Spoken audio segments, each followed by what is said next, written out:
Bismillahirrahmanirrahim.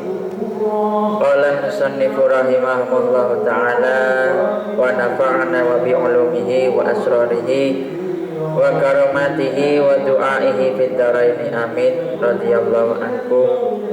Bismillahirrahmanirrahim. Faslun wahdar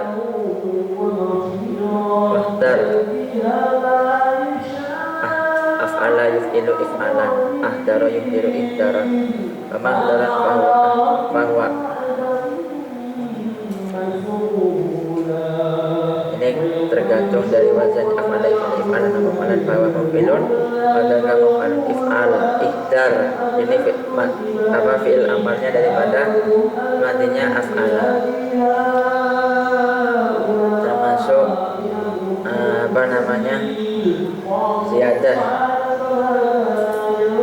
Ayyuhal murid wahdar lan wedya sapa sira. Bismillahirrahmanirrahim. Qala musannifu rahimahullahu ta'ala wa nafa'ana wa bi'ulumihi wa asrarihi wa karamatihi wa du'aihi fid dharaini amin radhiyallahu ankum. Faslun wahdar lan wedya sapa sira. Wahdar lan wedya sapa sira ayyuhal muridu he wong kang ngarepaken wusul maring Allah. Ayyuhal muridu he wong kang ngarepaken wusul maring Allah. Kullal hadri ing dalem sampurnane wedi, ing dalem sampurnane wedi min tarkil batolati saking tinggal pira-pira anggur-angguran. Wasamatil arbabil jahal wasimatil arbabil jahalati lan pira-pira tetengere pira-pira wong kang anduweni pira-pira bodho. Lan pira-pira tetengere pira-pira wong kang anduweni pira-pira bodho. Lan pira-pira tetengere pira-pira wong kang anduweni bodho. Wa hafid lan ngreksa sapa sira. Wa hafid lan ngreksa sapa sira alar rawatibi ing atase salat rawatib al masyru'ati pira-pira kang den lakoni qabla sholati ing dalam sadurunge salat wa ba'daha lan ing dalam sakwise salat.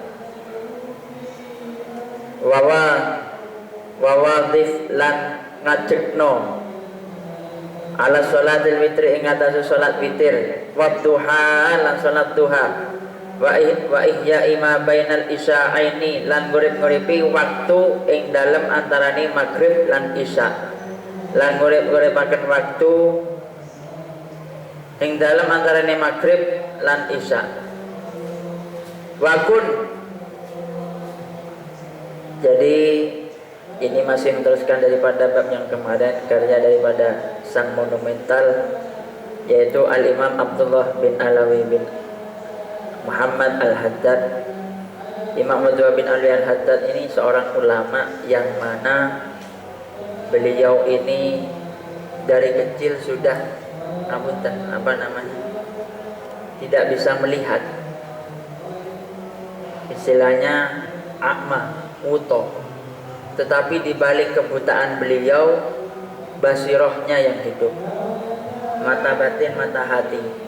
Bahkan sampai beliau ini banyak karangan kitabnya, terutama dalam masalah ilmu tasawuf, bukan tasawuf untuk pengenalan diri seorang hamba kepada Tuhannya.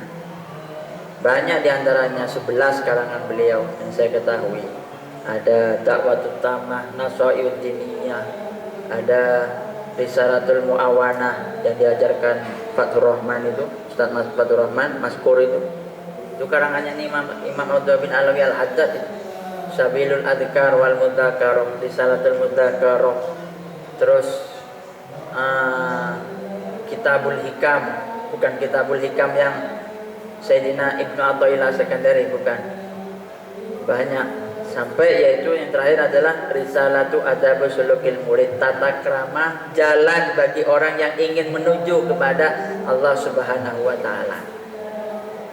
Di sini dikatakan bahwa takutlah orang-orang yang ingin sampai kepada Allah, mengenal Allah, dengan sekiranya takut tersebut membawa terhadap perkara yang malas, dalam artian Jangan sampai kemalasan itu sering ada di kita. Takutlah yang dalam sampurnane wedi mintarkil Jum'ati, saking tinggal Jumat. Nah ini masalah yang pelik sekarang itu seperti Jumatan, karena sekarang itu kan pandemi COVID-19 istilahnya, Corona. Nah kalau kalau di sebagian kemarin hasil keputusan, ada yang mengatakan hasil keputusan Basul Masal NU itu kan bagi orang yang zona merah itu disunat wajib tidak Jumatan dengan mengganti dengan sholat duhur. Awas ini jangan sampai salah paham. Kenapa pasar kok gak ditutup sedangkan masjid? Kalau orang NKTA itu kan nafsu kuda tenaga ayam, istilahnya orang sumbu pendek. Dia mengatakan orang mau ibadah ke masjid sekarang dilarang. Berarti sebenarnya dia jarang beribadah di masjid, gitu loh. Kalau orang mengatakan itu Jumatan sekarang dilarang, siapa yang melarang Jumatan? Gak ada yang melarang Jumatan. Cuman kan di kaidah fikih itu kan ada darul mafasid muqaddamun ala jalbil masoleh. Kalau bahasa Indonesia, mencegah lebih baik daripada mengobati. Darul mafasid muqaddamun ala jalbil masoleh. Terus juga lahir kaidah al masyaqqatu tajlibut taisir. Kesulitan itu bisa mendatangkan terhadap kemurahan, istilahnya kelapangan gitu. Yang disalahkan itu bukan seharusnya masjidnya, tetapi kerumunan orangnya. Itu yang bisa menyebabkan tersebarnya COVID-19 itu. Kemudian kenapa pasar itu kok gak ditutup, sedangkan masjid kok ditutup? Lah, Allah pertama kali lebih dahulu mana menciptakan bumi daripada pasar. Pasar itu bikinan manusia, sedangkan bumi ini ciptaan Allah Subhanahu wa taala. Kamu memberi ibadah di mana saja asalkan tempatnya suci. Sampai ada hadis riwayat Bukhari itu ya. Aku menjadikan seluruh bumi ini adalah tohuron, suci. Jadi bisa beribadah di mana saja. Gitu. Bahkan sebelum ada masjid, sebelum dibangunnya masjid itu kan Nabi itu ya sholat juga sebelum Nabi Muhammad, baik Nabi Isa. Cuma kan tidak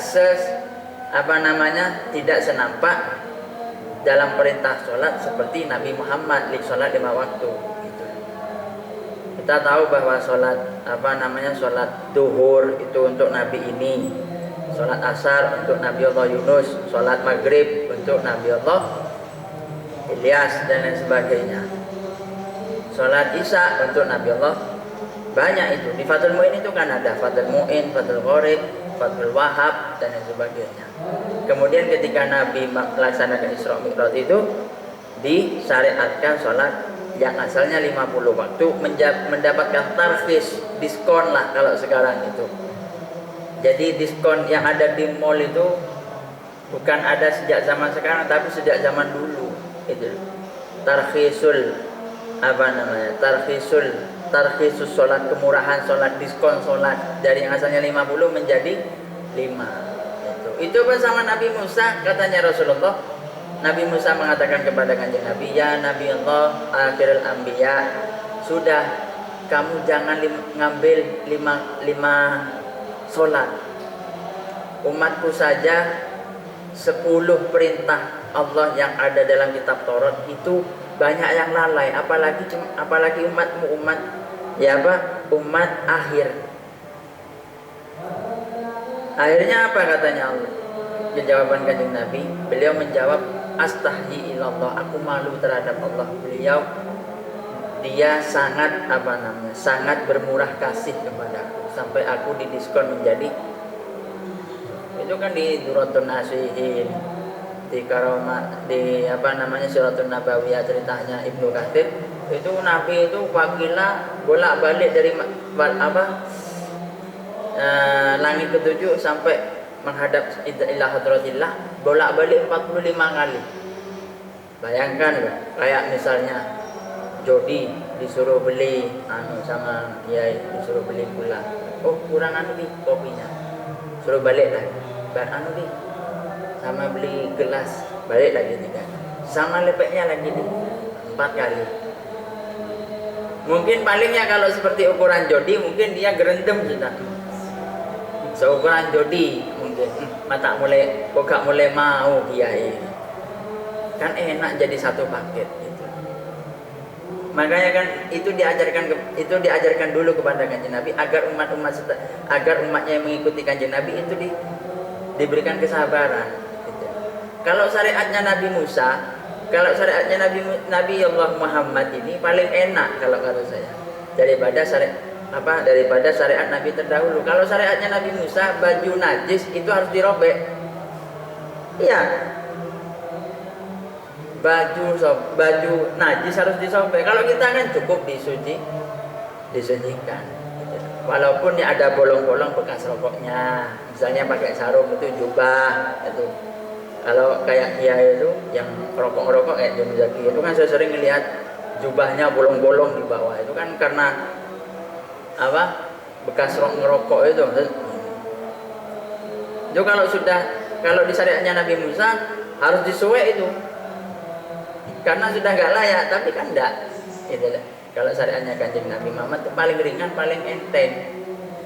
Inna hadzal dina aisarokum. Aku menjadikan agama ini, kata Nabi, semudah-mudahnya agama yang akan diikuti oleh umatku. Gitu.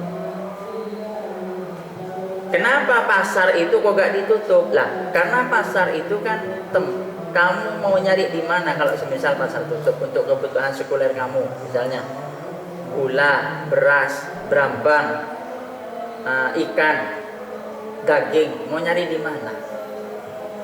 Padahal menjaga nyawa itu diutamakan juga. Kita kalau udah makan kan matilah istilahnya, kekurangan tenaga gitu. Puasaan aja diuji seperti ini, aduh. Memang benar as-shaim al-abidun wa innama orang puasa itu termasuk ibadah meskipun dalam keadaan tidur. Tapi kalau tidur terus sapi kuat sama kambing. Kan iya.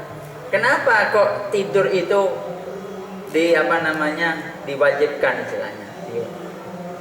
Kok diwajibkan istilahnya, kok tidurnya seorang puasa itu kok menjadi wajib? Kok menjadi wajib, bukan menjadi wajib, menjadi ibadah. Karena apa? Takut kalau melek nanti namimah, adu domba. Domba aja gak mau diadu, apalagi kamu manusia, masa mau diadu domba? Domba loh, diadu tidak mau, apalagi kita sebagai manusia, masa mau diadu domba? Kemudian ghibah yang gak ngerasani, apalagi yang kenceng ngerasani ini kan lambene wong lanang, yo salah, lambene wong wedok kan. Makanya kan tidak ada orang sebutannya lambe kok lambe lanang, tidak ada. Mesti yang ada lambe kok lambe wedok. Pasti itu kebanyakan sudah, karena bibitnya itu kan. Kalau orang perempuan dari Dewi Hawa, jadi cewawak gitu. Kalau Nabi Adam bibitnya itu diam Adam. Coba orang laki ditanya, kamu dari mana? Hari dari makan di warung. Sudah jawab, dah kira hari tanya, cerai. Berarti menyalahi kodrat, berarti hari ini setengah perempuan. Kalau tanya, saya tadi ketemu ini. Berarti menyalahi kodrat. Coba misalnya ditanyakan, Fatimah, kamu dari mana? Saya dari pasar. Aduh, saya tadi ke pasar pas ketemu Pak RT. Saya pas gak kerudungan. Terus setelah itu saya ngelihat ini larang, itu larang, ini larang. Kemudian saya cuma belanja dibelanjain 30, dapatnya cuma ini. Lah, yang tanya sampai ketemu Pak RW, sampai harganya ini siapa? Kalau orang perempuan ditanya 1, jawabnya 27. Iya. Tapi kalau orang laki-laki ditanya 1, dia 1 jawabnya. Mau kemana nih? Mau ke Pak Nasir? Nggak mungkin tanya. Mau ngopi terus gini ini yang mau saya bahas. Tidak mungkin. Coba kalau semisal seperti Fatimah ditanyai lah istilahnya. Mah, mau kemana kamu mah? Ini mau kan? Katanya di sana ada gini. Lah itu kan sudah. Makanya kan nang cok tadi lambe wedok kan mesti gitu. Dan juga hendaknya bagi seseorang tersebut yaitu takut untuk meninggalkan jamaah. Jamaah itu kan yang menjadi kuat. Makanya kan orang Yahudi itu sangat takut sekali kalau umat Islam itu bangkit gitu loh. Sangat takut sekali kalau orang orang Yahudi, orang Islam itu bangkit. Karena apa? Orang Islam itu kan, Yahudi itu kan menerapkan menerapkan sunnah Rasulullah. Ini yang sering kita lakukan, kadang-terkadang salah. Kita itu kan kalau habis makan biasanya kan cuci mulutnya pakai buah, melon, nanas, semangka, atau semongko lah, semangat sampai koko, atau pepaya, kates lah istilahnya. Kemudian apel. Lah itu kalau sebenarnya kalau dari sunnah ajaran Rasulullah di karangannya Jalaluddin Abdurrahman Asyuti Tibbun Nabawi, itu seharusnya orang tersebut makan buah dulu baru makan nasi. Kalau kita kan kebalik. Kalau Yahudi itu diterapkan sungguh loh. Makanya anaknya kan cerdas-cerdas. Dari 1000 lulusan sarjana, Yahudi itu bisa mengeluarkan otak-otak seperti Habibie itu 350 dari saking pinternya Yahudi. Sampai tahu barcode yang ada di Indomaret itu, barcode harga itu loh, itu yang menyebutkan Yahudi itu. Unilever, kemudian apa yang nggak punya Yahudi sekarang? Semuanya punya Yahudi. Unilever, Danone yang jadi sponsornya Aqua itu punya Yahudi.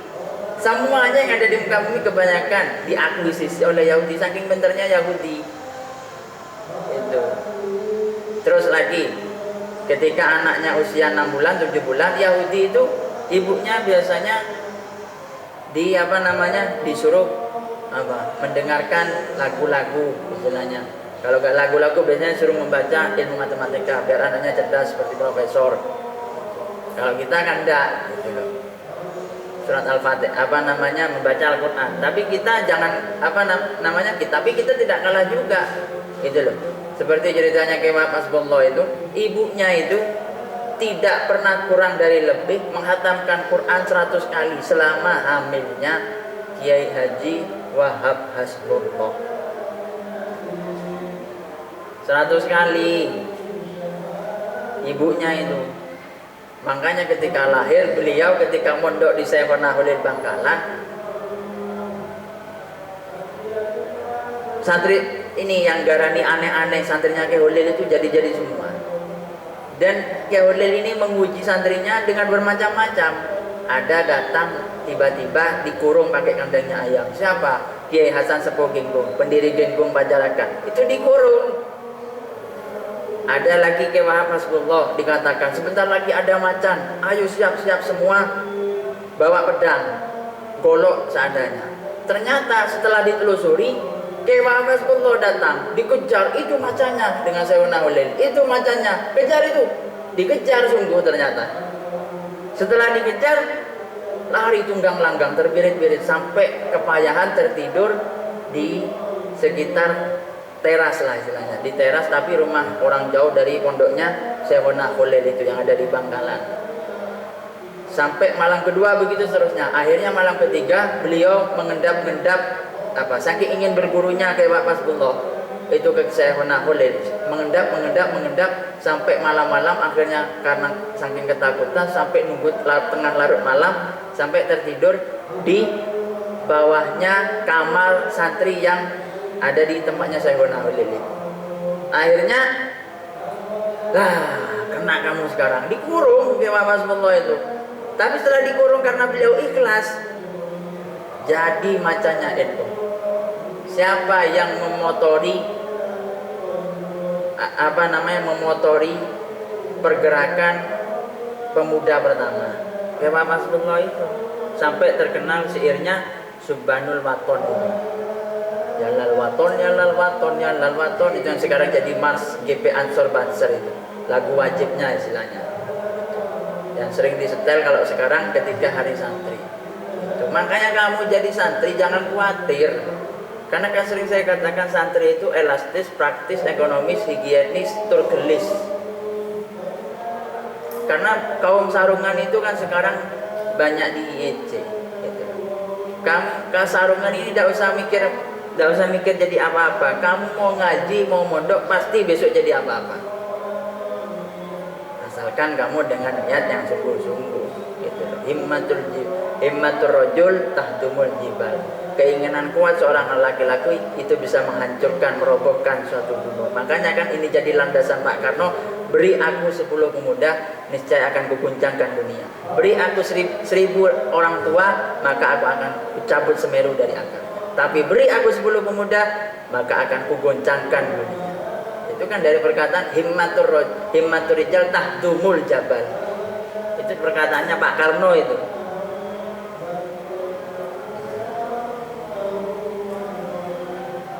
Makanya kan kalau cerita ini kemudian fa inna dzalika min adatil ahlil bitolati wasimari arbabil jahalat. Hendaknya juga bagi orang-orang semacam kita, orang yang menuntut ilmu dan lain sebagainya, jangan engkau gunakan waktumu untuk banyak nganggur, banyak kosongnya, gitu loh. Karena kalau banyak nganggur, istilahnya banyak kosongnya.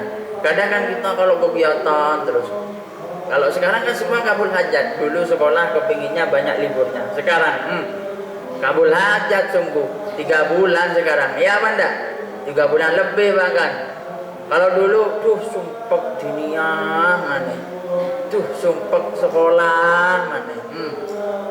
Apalagi orang-orang yang nyindir, yang kemarin-kemarin nanya guru disalahkan, sekarang suruh mendidik anaknya di rumah. Gak sampai seminggu banyak yang komen di Facebook itu. Terima kasih para guru, saya menjaga anak sehari semalam saja susahnya minta ampun. Gini saya merasa salah sampai ada saat. Kenapa saya laporkan guru-guru? Jadi guru itu angel. Iya, apalagi orang ngaku ulama, angel gitu. Juga wahafid ala rawatibi al masyru'ati qabla sholati wa ba'daha. Jadi itu pandemi COVID-19 yang disalahkan bukan masjidnya tapi kerumunannya. Paham maksudnya? Kerumunan ketika di masjid, kerumunan ketika sholat itu loh, bukan sholatnya dan masjidnya yang disalahkan, tapi berkumpulnya manusianya itu loh. Itu yang disalahkan untuk memutus mata rantai penyebaran COVID-19. Itu. Bukan Pak kok pas kita sudah tidak boleh ibadah di masjid. Itu kamu namanya termasuk SP kamu itu, sumbu pendek kamu itu. Berarti termasuk. Lah kamu mau sholat sekarang gini, kamu sholat di rumah. Sholat di rumah. Boleh apa enggak? Boleh kan? Sholat aja boleh dilanggar kan ya? Sholat kan boleh dilanggar. Loh, siapa bilang gak boleh sholat dilanggar? Sholat kan boleh dilanggar. Kamu mau sholat kalau di Eropa itu seperti filmnya itu loh, siapa? Baharudin Yusuf Habibie itu ketika di Jerman, dia itu memang menceritakan sungguh sampai dia itu sholat di gereja. Bahkan ini ya uniknya Habib Umar itu, guru saya itu ketika di Yaman. Walaupun saya nggak menetap di sana, tapi saya setiap Jumat, setiap 1 bulan sekali pasti ke sana. Habib Umar ini karamahnya diantaranya pernah suatu ketika berkunjung ke Jerman. Ketika Habib Umar bin Muhammad bin Hafid bin Salim bin Hafid bin Abu Bakar Salim. Kakeknya ini Habib Salim kelahiran Bondowoso. Semasa dengan siapa? Semasa dengan Pangeran Diponegoro. 17 berapa gitu. Masih belum ditemukan kamera itu. Kemudian tahun 1817 lah, pokoknya semasa dengan Kesoleh Darat Semarang sudah ditemukan.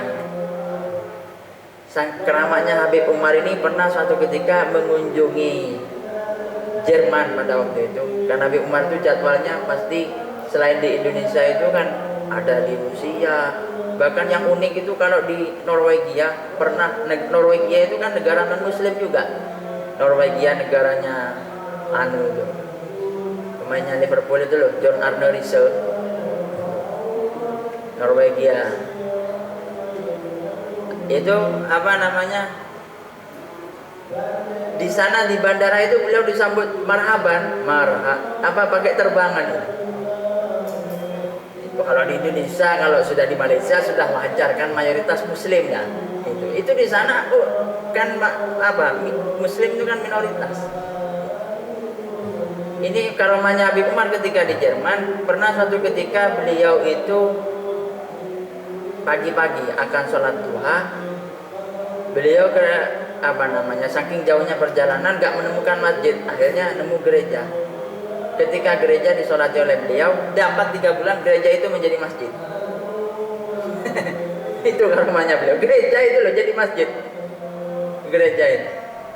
Sekarang di Jerman beliau pasti sudah jadwalnya, kalau gak ke Jerman kemana-mana. Bahkan santrinya beliau kan ada yang banyak dari Cina, Jepang, Rusia, Uzbekistan, Turkmenistan, Azerbaijan, dan ini sebagainya. Yang paling banyak memang dari Indonesia, Malaysia ini mendominasi. Kalau tempat paspornya itu Indonesia sama Malaysia itu sampai ada satu rak khusus untuk pelajar Indonesia dan Malaysia. Saking banyaknya. Filipina, Kamboja, santri beliau itu mendunia. Ada yang wakilah, beliau adalah wali kutub. Wali kutub itu wali yang menanggung balaknya. Dari 14.000 balak menanggung 1/4 balak, diturunkannya balak. Masih untung ada wali kutub. Kalau tidak ada wali kutub bisa lebih parah dari COVID-19 ini. Cuma COVID-19 ini yang bisa memberhentikan diskotik. Iya Banda? Cuma diskotik. Iya. Coba sudah kalian lihat di Jember. Cuma cuma ya istilahnya bar pub yang bisa menghentikan COVID-19 itu, kalau kata saya. Dan hendaknya juga menjaga sholat rawatib. Rawatib ini sholat sunnah yang mana biasanya dilaksanakan, yang telah disyariatkan sholat sunnah, baik itu sholat sunnah sebelum isya, ba'diyah isya, qobliyah subuh, bahkan sholat tengah malam. Sampai ada hadis saya tadi menemukan syaraful mukminin nabi qiyamul lail, kemuliaan orang mukmin itu dengan bangun malam, bukan dengan bangun tok. Orang sekarang kan bangun, ya bangunnya bangun sih, cuma ya kadang lihat film Korea, kadang ya lihat film India, kadang ya lihat film sinetron. Makanya kan kalau ulama-ulama Yaman kebanyakan kalau mau melek bumi itu ngopi biasanya. Dan itu siapa ketika mati kemudian dalam perutnya ada isinya kopi, gak ditanya malaikat. Itu kalau orang dulu, ya tidak tahu kalau orang sekarang. Semuanya sudah ngopi juga, tapi meleknya sudah main gaple, main remi, itu 41 gitu loh. Terus poker itu, dan dan ini sebagainya. Kemudian selain daripada sampai itu kan ada rakaatani fi jawfil lail khairun minad dunya wa ma fiha. 2 rakaat di tengah malam itu lebih baik daripada dunia seisinya. Berarti lebih baik daripada seorang Warren Buffett yang punya Google.